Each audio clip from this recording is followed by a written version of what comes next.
আজকের এই জনসচেতনতামূলক প্রোগ্রামে আমরা আপনাদের মাধ্যমে সকল স্তরের জনগণ এবং ব্যবসায়ীদেরকে একটি গুরুত্বপূর্ণ মেসেজ আমরা প্রদান করতে এসেছি এবং আমরা একটি আজকে ক্যাম্পিংয়ের মতো আয়োজন করেছি, যার মাধ্যমে সকল স্তরের ব্যবসায়ী এবং জনসাধারণের উদ্দেশ্যে আমরা পলিথিন ব্যাগ ব্যবহারের কুফল এবং এর পরিবর্তে আমরা কি ব্যবহার করতে পারি তার মাধ্যমে আমরা সকল স্তরে সবাইকে এ বিষয়ে অবগত করব। আপনারা সবাই অবগত আছেন যে পলিথিন ব্যাগ আমাদের সমাজে আমরা নিয়মিত ব্যবহার করে যাচ্ছি, যার ফলে পরিবেশগত, স্বাস্থ্যগত এবং সর্বোপরি জীববৈচিত্র্যের জন্য একটি হুমকি হয়ে দাঁড়িয়েছে। আমরা আরও অবগত আছি যে পলিথিন ব্যাগ ব্যবহার একটি আইনত দণ্ডনীয় অপরাধ, কিন্তু আমাদের জনসচেতনতার অভাবে আমরা এর ব্যবহার করে যাচ্ছি।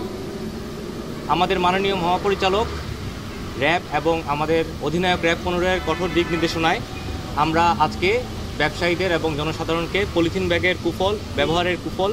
এবং ব্যবসায়ীদেরকে আইন ব্যবহার করার জন্য আমরা অনুরোধ করব এবং পলিথিন ব্যাগের পরিবর্তে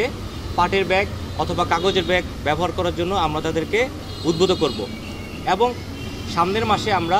এই আইন প্রয়োগ করার জন্য ম্যাজিস্ট্রেটের উপস্থিতিতে আমরা মোবাইল কোর্ট পরিচালনা করব। ধন্যবাদ সবাইকে।